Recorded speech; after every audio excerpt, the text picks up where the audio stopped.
Double system आ गया। सभी पत्रकार बंधुओं का स्वागत है और कुछ देरी से पहुंच पाए इसके लिए हम क्षमा प्रार्थी हैं।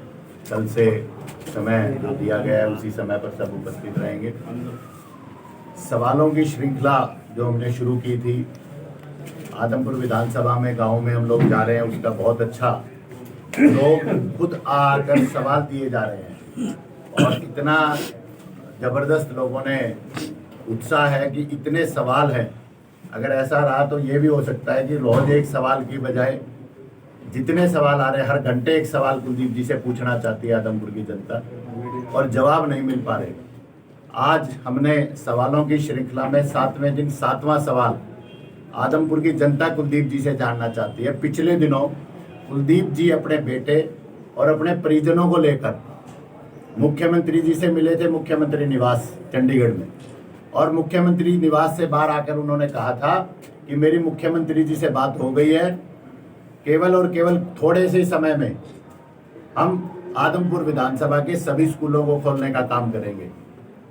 आदमपुर की जनता जानना चाहती है कुलदीप जी, जो आपने मुख्यमंत्री से बात करी और कितना समय मुख्यमंत्री ने दिया, वो समय सीमा बताने का काम करें। और पूछ रहे हैं कि भाई वो स्कूल जो बंद हैं, जिनके बाद आज भी धरने चल रहे हैं, वो स्कूल कब खुलेंगे? ये आदमपुर की जनता कुलदीप जी से सवाल पूछ रही है। तो जैसा आपने बताया कि लगातार हम सवाल पूछ रहे हैं, क्या आज तक किसी भी सवाल का जवाब मिल पाए? देखिए कुलदीप जी, आज की बात नहीं है, पिछले आज 7वां दिन है, 7 दिन 24 साल से सवालों से बच रहे हैं, 24 साल से अपने उत्तरदायित्व से बच रहे हैं, 24 साल से जो जिम्मेवारी आदमपुर हल्के की जनता ने उनको विधायक और सांसद चुनकर दी थी, वो उन सब जिम्मेवारियों से कहीं ना कहीं मुंह चुराने का काम कर रहे हैं। सर, आप कुलदीप बिश्नोई को सवाल कर रहे हैं। कुलदीप बिश्नोई कहते हैं आम आदमी पार्टी को सीरियस नहीं लेना चाहिए। सीरियस अगर वो लेते तो सबसे पहले हमने कल सवाल किया था उनसे, चौधरी भजनलाल जी की विरासत को लेते वो सीरियसली। चौधरी भजनलाल जी जिस मकान में रहते थे, अंतिम कुछ दिनों तक जिस मकान में रहे, उसको बेचने का काम किया कुलदीप जी ने। कुलदीप जी कैसे सीरियस लेंगे? हम कोई सीरियस आईसीयू में थोड़ी ना है। आईसीयू में आज के दिन कुलदीप जी हैं, उनके बेटे हैं और भारतीय जनता पार्टी है, सीरियसली उनको लेने की जरूरत है। हम लोग आम आदमी, आज आप हमारे साथ गाँव में चलिए, उत्साह देखिए लोगों में। अभी हम जब आ रहे थे तो कुछ साथी हाथ में झाड़ू लिए खड़े थे, देखिए उत्साह है लोगों में। सतेंद्र जी, किसानों की एंट्री होगी आदमपुर चुनाव में, किस तरह देखते हैं आप इसको? किसान तो हमेशा से आदमपुर में रहा है, पंचायतें हो रही हैं, विरोध हो रहा है। किसान तो पिछले कई महीनों से आदमपुर तहसील में बैठा है, किसान कई महीनों से बालसमंद चौकी में बैठा रहा, झूठा आश्वासन देकर सरकार ने उठाने का काम किया उनको। किसान तो सदैव यही है, नहीं है तो कुलदीप बिश्नोई जी की संवेदनशीलता नहीं है। इस इलाके को सरकार की संवेदनशीलता चाहिए, जो किसान और मजदूर कमेरे वर्ग के लिए संवेदनशीलता होनी चाहिए, वो नहीं है यहाँ पर। सर, पहले रणबीर गंगवा ने बालसमंद का धरना उठवा दिया आश्वासन देके, फिर कुलदीप बिश्नोई ने धरना उठवा दिया आश्वासन देके, मुआवजा अभी तक नहीं मिला। देखिए, ये सवाल का उचित जवाब तो रणबीर गंगवा जी और कुलदीप जी दे पाएंगे, परंतु उनके मुझे लगता है स्वभाव में ऐसा है कि झूठ बोलेंगे। 24 साल से इस इलाके को कहते रहे कि मैं तो मुख्यमंत्री बनूंगा, मुख्यमंत्री के नाम पर वोट मांगते रहे। आज आदमपुर की जनता यही तो हिसाब मांग रही है। पहली बार विधायक का चुनाव लड़ने की तैयारी में है कुलदीप जी। सर 2000 जी, कल आपसे खैरमपुर में आप गए थे जब, तो आपसे सवाल किया गया था कि जिस वक्त किसान दिल्ली के बॉर्डरों पर बैठे थे, उस टाइम आप कृषि कानूनों के फायदे समझाने में लगे हुए थे। आज वो कृषि कानून बुरे कैसे हो गए? पहली बात तो मैं कल खैरमपुर में नहीं गया था, परसों का होगा? नहीं गया, मैं परसों भी नहीं गया। आप किसी और व्यक्ति से मिलाए? नहीं, वीडियो दिखा देंगे सर। खैरमपुर तो आज हो गया, खैरमपुर तो मैं अब हो गया हूँ, खैरमपुर में धरने पे बैठ के आया हूँ और 45 दिन से धरना चल रहा है खैरमपुर में, आज 46वां दिन है। हैरानी होती है, कुलदीप जी विधायक थे इस इलाके में, कुलदीप जी ने उनके बेटे को चुनाव लड़ा रहे हैं, आज तक खैरमपुर के धरने पे नहीं गए। मैं कहता हूँ असंवेदनशीलता की हद है। आज धरने पे लोगों ने बताया, जो साथी वहां बैठे थे, जब हमने उनसे पूछा कि सरकार की तरफ से कोई आश्वासन आया, उन्होंने बड़े दुखी होकर कहा, ना सरकार की तरफ से कोई आश्वासन आया, ना सरकार की तरफ से कोई व्यक्ति आया। और तो और 2 दिन पहले कुलदीप जी अपने लाव लश्कर के साथ उस धरने के साइड में से होकर निकल गए। देखिए उन्होंने सतेंद्र जी, आज आप कृषि कानूनों को किस नजरिए से देख रहे हैं, वो ये पूछ रहे थे। कृषि कानून तो पहले दिन ही गलत थे और इसीलिए उनको वापस लिया गया। आज कृषि कानूनों का मुद्दा नहीं है, मुद्दा है 750 किसानों की जो शहादत हुई, उसकी जिम्मेवारी, उसका दायित्व कौन लेगा।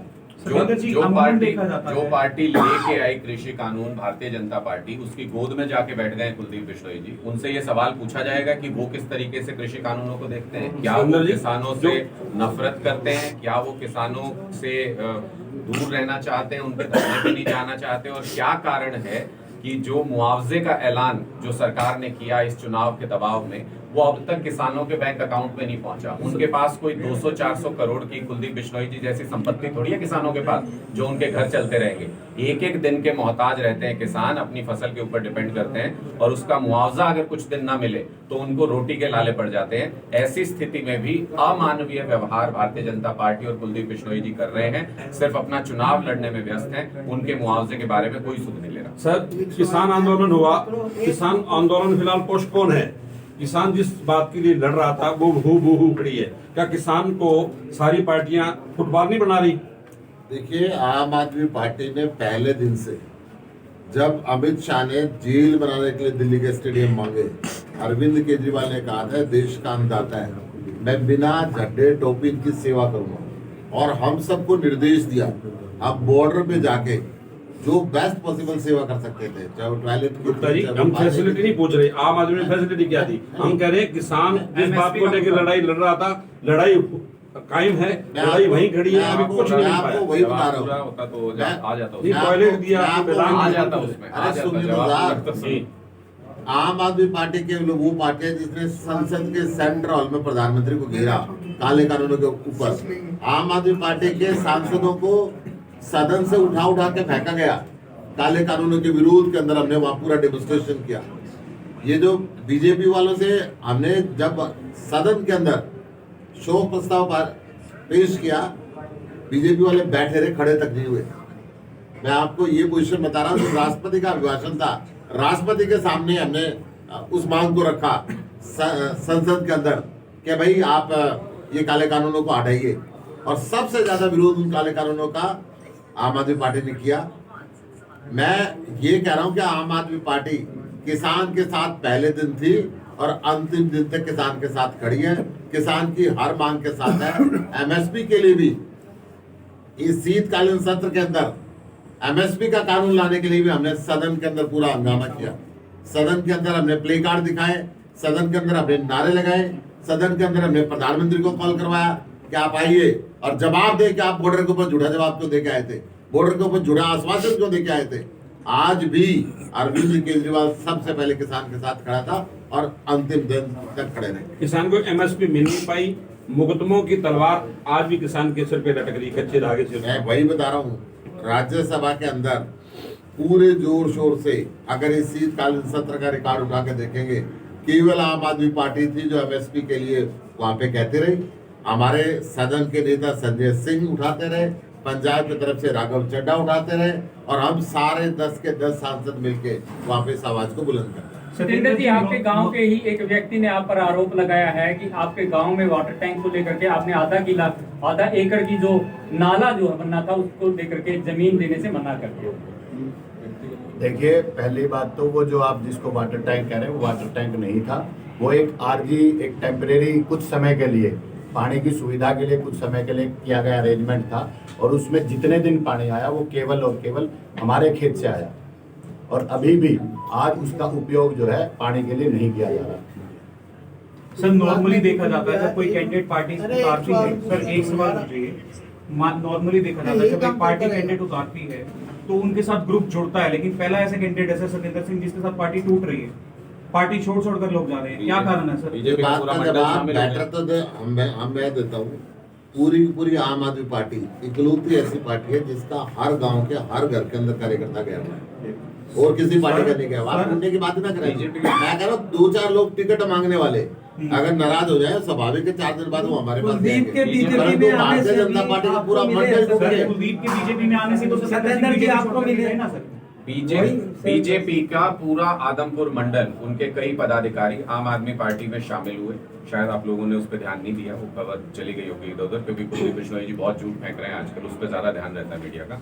सारे भारतीय जनता पार्टी नहीं, का कुछ मंडल मीडिया अभी भी है जो ध्यान देती है, जो सर, उनके, मैं वही उन्हीं के कुछ ध्यान मीडिया के भी लिए- है, तो मीडिया को ना कोशिश उन्हीं मीडिया के- से ही है, उन्हीं के मीडिया को ध्यान ना के लिए- कोशिश उन्हीं के कुछ ध्यान के मीडिया लिए चैनल बता है रहा हूं। सर, उन्हीं के ध्यान के लिए बता रहा हूँ, जो ध्यान देते हैं उन्हीं के ध्यान के लिए मैं आपके संज्ञान में ला रहा हूँ कि पूरा एक मंडल जिसमें उनके किसान सेल के, एससी सेल के जो अध्यक्ष थे, जो युवा मोर्चा के अध्यक्ष थे आदमपुर मंडल के, वो आम आदमी पार्टी का हिस्सा बन चुके हैं। हमारे बूथ कार्यकर्ता बन के मेहनत के साथ काम कर रहे हैं और रोजाना हमारी मीटिंग्स में सैकड़ों कार्यकर्ता, हम बड़े नेताओं में विश्वास नहीं रखते कि बड़े बड़े नेता आए, उनके गठबंधन हुए, उससे सरकारें नहीं बदला करती।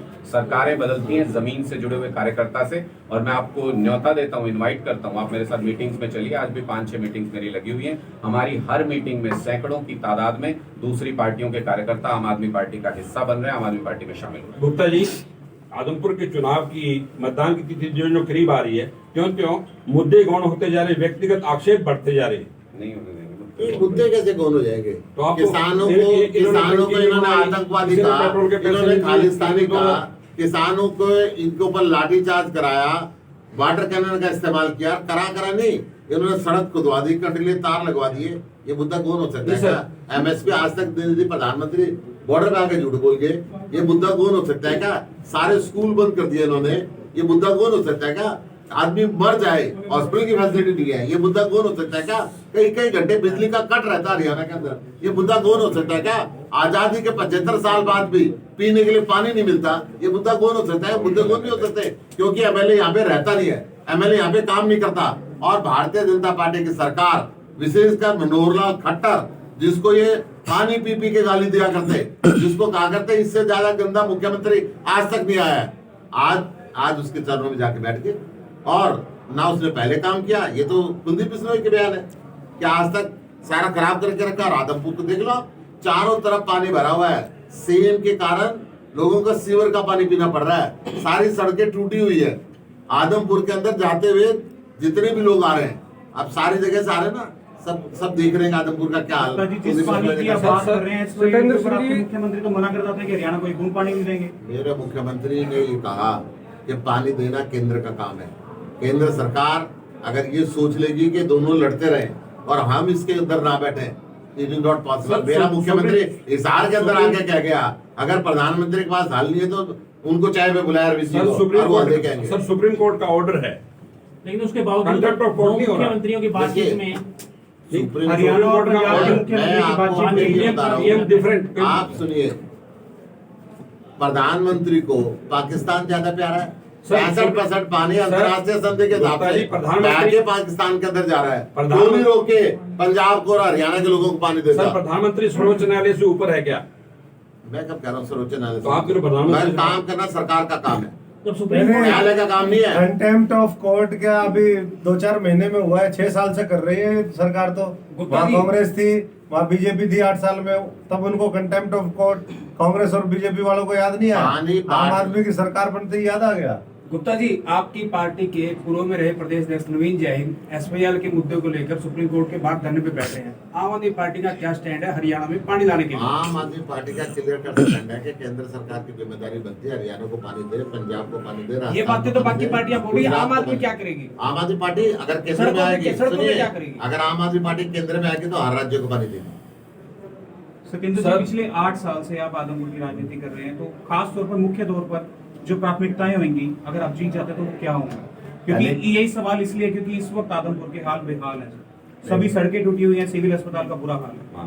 देखिए, पहले जो प्राथमिकता होगी, मैं कह रहा हूँ जो घूमे हैं लोग वो मान रहे हैं इस बात को कि आदमपुर की हालत बहुत खराब है। देखिए, पहले बात तो आपको इस बात की बधाई कि आपने आदमपुर की बदहाली का मुद्दा स्वयं स्वीकार किया, और आपके माध्यम से मैं अपील करूंगा कुलदीप बिश्नोई जी भी इस मुद्दे को स्वीकारें और इसके ऊपर, क्योंकि आज वो सरकार का हिस्सा है, वो तो 26 साल कंस्ट्रक्टिव, मैं वही तो कह रहा हूँ, कंस्ट्रक्टिव काम करने का काम करें, राजनीतिक आरोप प्रत्यारोप की राजनीति छोड़कर। एक व्यक्ति ने अभी यही सवाल उठाया था। दूसरी चीज, पहला मुद्दा जो है वो हम जिस मुद्दे पर चुनाव लड़ रहे हैं, पहला मुद्दा है अनुपलब्धता, अनुपस्थिति विधायक की। हथियार हाथ का, नेता साथ का। जो नेता यहाँ पर, मैं नहीं कह रहा हरियाणा के मुख्यमंत्री सीसवाड़ गांव में आए थे, उन्होंने कहा था हरियाणा का सबसे निकम्मा विधायक कुलदीप बिश्नोई है। 20% से कम हाजिरी विधानसभा में। 8 साल से मैं यहाँ गली गली गांव गांव घूम रहा हूँ। आप इस बात की तस्दीक करिए लोगों से। 8 साल में 365 दिन के हिसाब से 3,500-4 हजार दिन होते हैं। एक दिन भी कुलदीप बिश्नोई मुझे इस इलाके में नहीं मिले।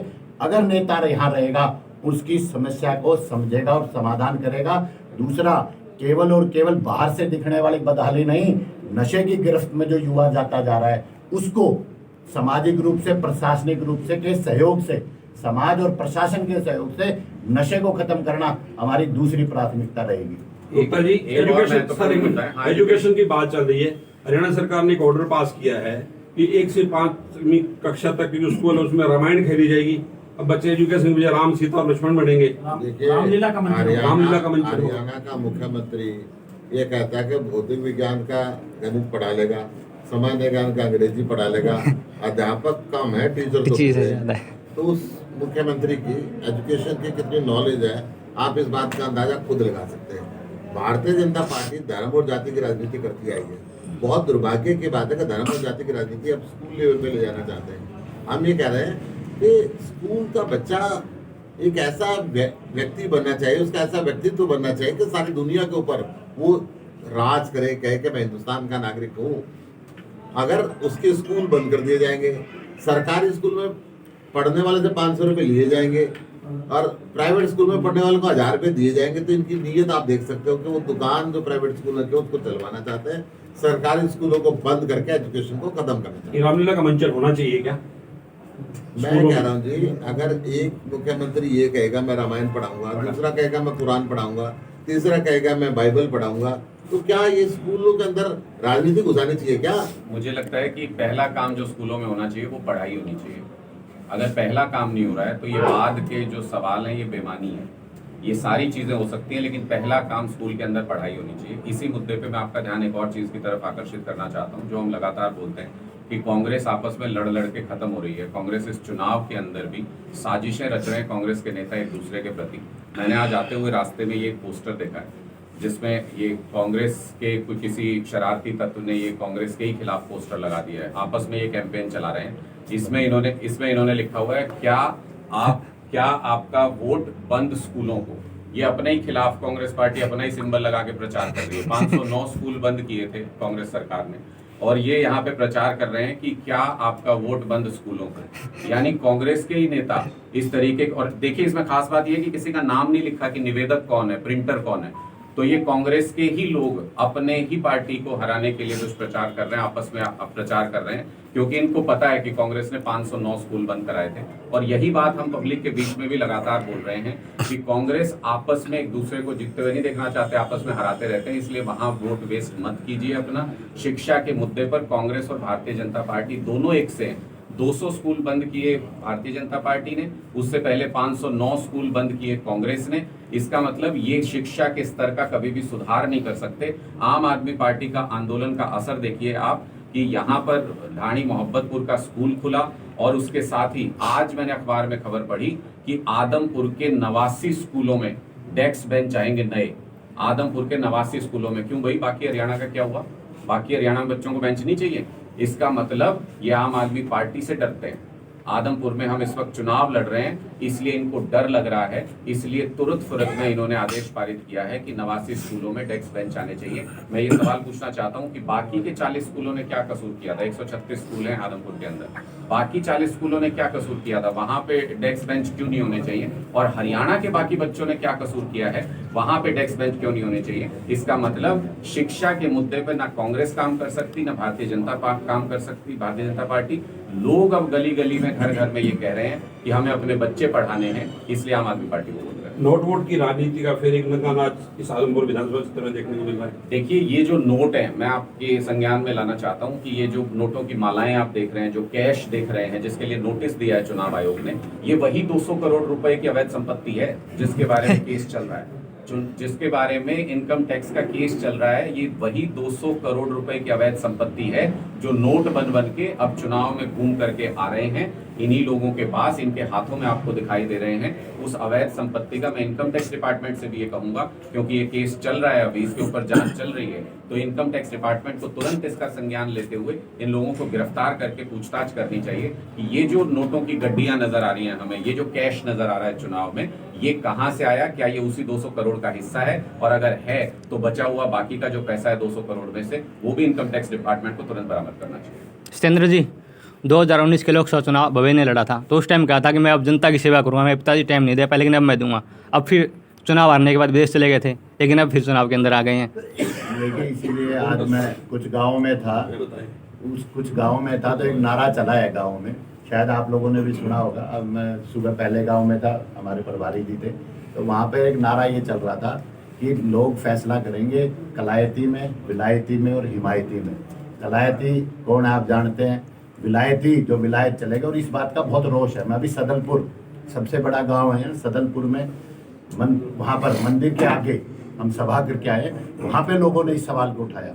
वहाँ पे लोगों ने कहा कि यदि हम भरोसा नहीं कर सकते, 3.5 साल पहले यही मंदिर के प्रांगण में कहा था भव्य ने कि मैं आपके सुख दुख का साथी बनूंगा, यहाँ से तुरंत जाके अमेरिका चला गया चुनाव के तुरंत बाद, चुनाव हारते। जनादेश का सम्मान, देखिए अमेरिका जाना जितना महत्वपूर्ण, उतना महत्वपूर्ण है कि जनादेश का सम्मान नहीं करना जानते ये लोग, हार को पचा नहीं पा रहे, केवल और केवल उसी जिद की वजह से पूरे आदमपुर विधानसभा क्षेत्र को दोबारा से बाय इलेक्शन में झोंक दिया है, केवल और केवल स्वार्थ पूर्ति के लिए। हिमायती कौन है वो तो बता दो। हिमायती कौन है, कलायती विलायती तो भी पता चलता है, हिमायती है 15 साल से इन्हीं के बीच में। ये तमाम आरोप जो आप भव्य बिश्नोई और कुलदीप बिश्नोई पर लगा रहे हैं, जब ये सारे के सारे आपके आरोप मैंने कुलदीप बिश्नोई से पूछे, आपके जो सवाल थे, अनुराग ठाकुर ने भी कहा था कि 6 तारीख की टिकट कहीं न कहीं सूचना मिली है, तो कुलदीप बिश्नोई ने कहा कि आम आदमी पार्टी के पास मुद्दे नहीं है, ये उनकी बौखलाहट है और इस तरह की झूठी, इस तरह की बातें कर रहे हैं, क्या कहेंगे? अच्छा एक बात बताइए, देखिए यही तो हम कह रहे हैं, उन्होंने बोला ऐसा, देखिए यही तो हम कह रहे हैं, अनुराग जी और हम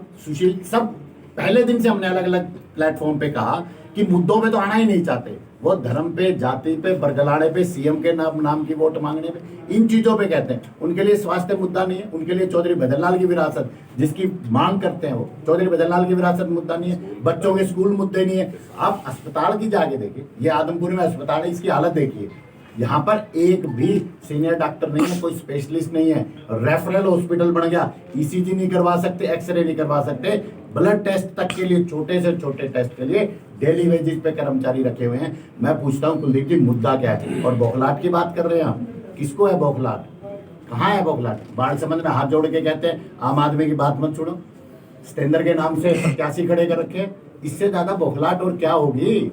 मैं तो साधारण किसान का बेटा हूँ, कभी मुझे खास बनाते हैं, कभी कुछ बनाते हैं, ये बौखलाहट है, व्यक्तिगत आरोप नहीं है, व्यक्तिगत नहीं है, हम मुद्दे की बात कर रहे हैं। कुलदीप जी 24 साल से प्रतिनिधित्व कर रहे हैं, अनसुलझे मुद्दे हैं, सवाल है, क्यों नहीं जवाब देते? और मैं आपके माध्यम से ना केवल कुलदीप बिश्नोई जी को, देखिए भव्य छोटे हैं, नए नए आए हैं, मैं कुलदीप बिश्नोई जी को, जयप्रकाश जी को, दोनों को एक मंच पर, सार्वजनिक मंच पर बहस करने का, चर्चा करने का खुला आमंत्रण देता हूं, निमंत्रण देता हूं, चैलेंज देता हूं। वो आए, आदमपुर के विकास को लेकर बात करें, आदमपुर के इतिहास को लेकर बात करें। मैं कहता हूं इतिहास भी करें और विकास की भी बात करें। मैं आपकी तरफ से खुला निमंत्रण देता हूं, आए वो।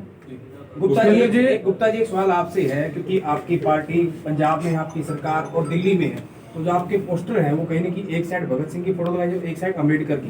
राजकुमार सैनी से जब मैं बात कर रहा था, पूर्व सांसद, आप जानते भी हैं उनको, उनका भी एक उम्मीदवार यहाँ चुनाव लड़ रहा है, वो कह रहे हैं कि हम आम आदमी पार्टी का विरोध करेंगे और ये दलित विरोधी है। वो कह रहे हैं कि जो साधारण सीट है, नॉर्मल सीट, उस पर हमने 80 को उतारा है, लेकिन जो आम आदमी पार्टी है वो पिछड़ों का सम्मान नहीं करती और दलित विरोधी आपको बता रहे हैं, और हम अम्बेडकर की फोटो पिटवाएंगे। जिसने अपनी जाति का सबसे ज्यादा नुकसान कर दिया हो, मैं उनकी बात का जवाब देना बहुत बेहतर बात नहीं समझता। अम्बेडकर जी हमारे पूजनीय हैं, सबसे ऊपर उनको मिला। सिकंदर जी, आदमपुर हरियाणा प्रदेश का एक हिस्सा कौन है? एक सवाल काफी देर से पूछ रहे थे। सबके आने दे दो यार। सिकंदर जी, कुलदीप बिश्नोई भाई, सिकंदर जी पासपोर्ट की बात कर रहे थे सर, एक मिनट भाई, हेलो यार, इतनी देर से पूछना है यार, कुछ तो रिस्पेक्ट करो। Ranveer Gangwa deputy speaker online Ram Rahimi को प्रणाम करता है। मेयर की पत्नी ऑनलाइन राम रहीम को पिताजी बोलती है। इस राजनीति के बारे में जेपी ने भी अपना लिया कि मैं सबसे बड़ा प्रेमी हूँ, ये भी बड़ी बात है। देखिए आम आदमी पार्टी जाति धर्म की राजनीति नहीं करती है, बिल्कुल भी। हम हर धर्म का सम्मान करते हैं, परंतु हम काम की राजनीति करते हैं, ये धर्म की राजनीति नहीं। मुझे लगता है कि आप लोगों से भी एक रिक्वेस्ट है, मीडिया के माध्यम से भी, मीडिया के साथियों से भी, कि हम आदमपुर के विषयों पर, आदमपुर के मुद्दों पर जितना इस चुनाव में चर्चा करेंगे, और मैं ये जनता से भी बार बार रिक्वेस्ट करता हूं कि हम जितना आदमपुर के मुद्दों पे चर्चा करेंगे, उतना ये चुनाव आदमपुर के मुद्दों पे रहेगा, उतना ही कुछ भला आदमपुर के लोगों का हो पाएगा इस चुनाव से। बड़े बड़े मुद्दों, बड़े बड़े राजनीतिक समाधान, बड़ी बड़ी धर्म की बातें, जातिगत राजनीति, ये सब यहाँ पे 1968 से लेकर आज तक लगातार चलती आ रही है। हमने इस बार यही कहा था कि हम इस चीज को तोड़ेंगे। एक छोटा सा सवाल है, आप सालों से सुख दुख के साथी हो रहे हैं आदमपुर में, एक सुख बता दो लोगों का क्या है? लोगों का सुख, हाँ, ये उपचुनाव जो है बदलाव लेके आएगा। पहला सुख यही लेके आएगा, हाँ, हाँ। पहला सुख यही है। और दूसरा सुख जो आप कह रहे हो ना, सुख दुख का, 14 में चुनाव लड़ा, जिस आदमी ने चुनाव लड़ा वो आदमी उनके बीच रहा, बाकी लोगों ने भागने का काम किया। देखिए, जीतना हारना मुश्किल नहीं है, जीतना हारना गलत नहीं है, साथ खड़े होना। आप जिसके साथ है, जिसके पास आप हाथ जोड़कर समर्थन मांगते हैं, जिसका साथ मांगते हैं, जिससे वोट मांगते हैं, उसके आप साथ खड़े हो, ये पहला सुख है। किसी भी परिवारजनों को, मित्रजनों को दुख हो जाए, सब मित्रजन परिवारजन जाके उसका साथ देते हैं, यही सबसे बड़ा सुख है, जिसको हमने भरपूर निभाने का काम किया। आपने भाईचारा कायम किया। बिल्कुल, भाईचारा वो कहने के लिए परिवार है उनका, असली परिवार हमारा है। असली परिवार हमारा है। हरियाणा प्रदेश में 45 गम की फैक्ट्री 1 to 1 कर लिया यार, अकेले आदमपुर में थी। सबसे ज्यादा गवार गम की फैक्ट्री आदमपुर में थी, 24 कॉटन फैक्ट्रीज थी, और 24 वो और 28 वो सब पलायन कर गई। वजह आप बताइए, इनका निकम्मापन, यहाँ पे गुंडा राज, कानून का राज खत्म होना, भारतीय जनता पार्टी की असफल नीतियां, यहाँ से मारुति आदि शिफ्ट कर गई, यहाँ से ग्वार की फैक्ट्री शिफ्ट कर गई, नई इंडस्ट्री को पिछले 8 साल के अंदर आई नहीं है। सिर्फ बड़ी बड़ी बातें करते हैं, हम विदेश जाएंगे, वहां से चीते लेके आएंगे, हम विदेश जाएंगे, जंगल सफारी बनाएंगे। अरे ये देश के चीते घूम रहे हैं, और सर गौ माता सड़कों पर जिसके नाम पे वोट लिया, नौजवान घूम रहे हैं, उनको नौकरी का प्रबंध करो ना, यहाँ पे इंडस्ट्री लगवाओ। आदमपुर कृषि के लिए जाना जाता था, आदमपुर से कृषि पदार्थों का सारे पूरे देश के अंदर सप्लाई होती थी। आज आदमपुर को सोच के रख दिया, क्यों ऐसा करते जा रहे हैं? मैं ये बताऊं, ये इसकी व्यापार विरोधी नीति, इंडस्ट्री विरोधी नीति, किसान विरोधी नीति, महिला विरोधी नीति, इनका ही कारण है कि आज हरियाणा के अंदर पूरे देश में सबसे ज्यादा बेरोजगारी है। और ये आंकड़े भारत सरकार के, मेरे नहीं। आदमपुर में मैनिफेस्टो लॉन्च करेगी आम आदमी पार्टी? बिल्कुल करेंगे जी, समय आने पे सब लोगों से राय मशवरा करके, आदमपुर के लोगों से राय मशवरा करके पहली बार कोई कैंडिडेट अपना मैनिफेस्टो लॉन्च कर रहे हैं। सत्येंद्र जी का ये आइडिया था और हम लोगों को बहुत अच्छा लगा कि आदमपुर के लोगों से ही जानना चाहिए कि उनके मैनिफेस्टो में क्या होना चाहिए। वो जानकारी गांव-गांव, घर-घर जाके आम आदमी पार्टी के कार्यकर्ता इकट्ठा कर रहे हैं और वो मैनिफेस्टो हम जरूर जारी करेंगे। और जी जान से, आप जानते हैं कि आम आदमी पार्टी ने जो मैनिफेस्टो एक बार दे दिया वो उनकी गारंटी होती है, उसके लिए हम जी जान से काम भी करेंगे। इस मैनिफेस्टो को लेकर के इतनी देरी क्यों हो रही है? किसी और पार्टी का तो मैनिफेस्टो 3 तारीख को भी आ जाए तो बता देना आदमपुर के बारे में। तो ये देरी इसलिए हो रही है क्योंकि आदमपुर के लोगों से राय मशवरा चल रहा है। ये अपनी तरफ से कुछ भी लिख देने से वो काम नहीं हुआ करते। जनता के बीच जाके अगर आप पूछेंगे कि उनको क्या चाहिए और उन कामों के ऊपर काम करेंगे, तब जनता खुश होती है, तब आदमपुर के लोग खुश होंगे।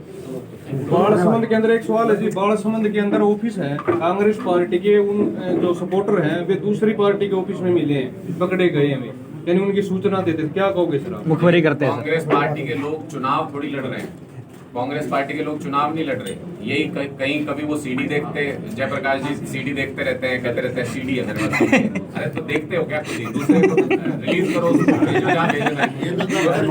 वो तो दूसरा सांसद बनाते दूसरी पार्टी के, और कभी ये छानबीन करते, कभी ये जासूसी करते, दूसरों के दफ्तरों में घूम रहे हैं। चुनाव थोड़ी लड़ रहे हैं, मजाक कर रहे हैं। चुनाव इसलिए नहीं लड़ रहे हैं क्योंकि ये जीतने के लिए नहीं लड़ रही है कांग्रेस पार्टी, ये सिर्फ और सिर्फ कुलदीप बिश्नोई जी को जितवाने के लिए चुनाव लड़ रहे हैं। आम आदमी पार्टी का सत्येंद्र सिंह जी जी का वोट काटने के लिए चुनाव लड़ रहे हैं। कुछ नहीं होगा, इन सबसे सारे गांव के लोग, सारा आदमपुर समझता है इन सारी चीजों को। भारी की बात आती है, कहते हैं 102 किलो वजन है। बात कहते हैं जूली खुर्द से है सतेंद्र जी, वो कहते हैं मैं कोहली से हूँ, कोहली मेरा फार्म हाउस। अरे कागज यार बताओ। कोहली फार्म हाउस बताते हैं ना, नॉमिनेशन किया है अभी दिया बताइए। नॉमिनेशन किया है क्या? नॉमिनेशन में है क्या कहीं दरखास्त? नहीं कहीं लिखा है क्या नॉमिनेशन में? क्यों बताना पड़ रहा है? क्योंकि पहले दिन अनुराग ठांडा जी ने सवाल किया, आदमपुर में क्या है जयप्रकाश आपका? मकान है, दुकान है, खेत है, खलिहान है। अब उसकी औपचारिकता निभाने का काम कर रहे हैं। मैं कहता हूँ, चैलेंज करता हूँ, कागज दिखाएं। जयप्रकाश जी का मकान है, कागज दिखाएं, नहीं तो अपना नामांकन वापस लेने का काम करें। प्रेस मीडिया को झूठ बोलने के लिए, लोगों को भरमाने के लिए, वही तो मैं कह रहा हूँ। 24 साल कहते हैं मैं विधायक हूँ, 24 साल से 26 साल का वनवास बहका रहे हैं, भरमा रहे हैं। केवल और केवल वही काम कांग्रेस ने किया। मैं आपको एक चीज और कहता हूँ, मैंने आज मेरे को एक गाँव में एक साथी ने कहा, 2009 का दर्द बयान करते हैं जयप्रकाश जी कि 2009 में मुझे लोगों ने हरा दिया। जिन लोगों ने हराया वो आज दीपेंद्र की गाड़ी में आदमपुर हल्के में घर घर में घूम रहे हैं। दीपेंद्र की गाड़ी चेक करवाओ, जयप्रकाश जी उन लोगों को नीचे उतारो और लोगों के सामने पेश करो, फिर हम मानेंगे कि कांग्रेस और जयप्रकाश सीरियस है इस चुनाव में। नहीं तो नहीं, केवल और केवल सेटिंग करके कुलदीप बिश्नोई को जिताने के लिए जयप्रकाश जी यहाँ पे उपस्थित है। एक आखिरी चीज और मैं इसी में ऐड कर दूं, कांग्रेस पार्टी किस तरीके का कैंपेन कर रही है और किस तरीके से चुनाव न लड़के गुमराह करने का काम कर रही है, उसका एक बड़ा एग्जांपल अगर आप उनकी सभाओं में जाएंगे तो दीपेंद्र हुड्डा जी आपको ये कहते नजर आएंगे कि हम 300 यूनिट बिजली फ्री दे देंगे। हाँ जी, कॉपी कर रहे हैं। सवाल तो वो 300 यूनिट फ्री देने की बात करते हैं, तो कॉपी कैट है वो 2024 की बात कर रहे हैं सर। 2024 में सरकार बनेगी तब क्या कह रहे हैं वो? सामने आ गया कि वो आम आदमी पार्टी को कॉपी कर रहे हाँ हैं। जी। स्कूल के शिक्षा के मामले में आम आदमी पार्टी को कॉपी कर रहे हैं। तो भाई अगर आपको इन्हीं मुद्दों पे वोट देना है तो कार्बन कॉपी को देने की क्या जरूरत है जब ओरिजिनल आपके बीच में आम आदमी पार्टी मौजूद है। और मेरा एक सवाल दीपेंद्र जी से भी है, आप सबके कैमरे के माध्यम से, कि दीपेंद्र जी अगर कांग्रेस 300 यूनिट फ्री देना चाहती है तो कुछ किलोमीटर दूरी तो बॉर्डर है राजस्थान में, 300 यूनिट फ्री कर दीजिए, हमको भी पता लगे कि आपकी नीयत साफ है। और अगर नीयत साफ नहीं है तो आदमपुर के लोगों को, हरियाणा के लोगों को मूर्ख समझना बंद कीजिए। ये अब नहीं चलेंगी ये सब चालें। लोग समझ चुके हैं कि कहाँ असली काम होता है और कहाँ सिर्फ गप्पे मारी जाती है। सर, वोट सवाल ये है कि भाजपा को साइड में रख के चौधरी भजलाल जी के नाम पर वोट मांगे जा रहे हैं, इसके बारे में क्या कहेंगे? देखिए, भाजपा का तो कोई वोट है नहीं यहाँ पे, भाजपा को किसी तरीके का यहाँ पे कोई वोट है नहीं। चौधरी भजनलाल जी का वोट था। चौधरी भजनलाल जी ने जितना काम किया, लोगों ने उसका कर्ज उतारा। 24 साल तक एक निकम्मे विधायक को चुन चुन के उसका कर्ज उतार दिया। अब वो कर्जा बराबर हो चुका है। अब इनकी पुश्तों को पालने का ठेका नहीं उठा रखा आदमपुर में। ये जिसको कहते हैं कि ये हमारा परिवार है, क्या अगर कुलदीप बिश्नोई जी को चुनाव नहीं लड़ना था, उनको पूरे आदमपुर के 54 गाँव के अंदर कोई एक समझदार आदमी ऐसा नहीं मिला जिसको विधायक का चुनाव लड़वा सके? कोई एक विधायक, कोई भी एक ऐसा व्यक्ति नहीं मिला उनको। इसलिए ये समझ लीजिए कि इनके लिए अपने परिवार के 3-4 सदस्य ही पूरा आदमपुर हैं, उसके अलावा इनको कुछ नजर नहीं आता। इसलिए ये दादालाई तोड़नी जरूरी है, इसलिए लोकल विधायक सत्येंद्र सिंह को चुनना जरूरी है। कुलदीप बिश्नोई जी सीएम बनने को लेकर चुनाव लड़ा करते पहले, अब विधायक पे बात आ गई, क्या कहोगे? तो कुलदीप बिश्नोई जी तो खुद ही सरेंडर कर गए। हमने तो कहा था परमानेंट पूर्व विधायक बना देंगे, ये तो चुनाव में ही को नहीं आए, ये तो खुद ही परमानेंट पूर्व विधायक। बेटे को विधायक, आप बेटे को विधायक कैसे बना देंगे? बेटे की पहले जब लोकसभा में आदमपुर में क्या स्थिति हुई थी, जमानत जब्त हुई थी, इस बार भी जमानत जब्त होगी। तो मुझे लगता है कि कुलदीप बिश्नोई जी परमानेंट पूर्व विधायक अपने आप उन्होंने स्वीकार कर लिया कि मैं बन गया हूँ। उनके बेटे को चुनाव में हार के बनना पड़ेगा, ये इनकी मजबूरी है, क्योंकि आम जनता ने, गरीब लोगों ने, दबे कुचले वर्ग ने ये फैसला कर लिया कि चुनाव का फैसला हम अपनी जरूरतों, अपने काम के आधार पे इस बार हम करेंगे। Thank you sir. चलो, आपकी भी हिम्मत है भाई।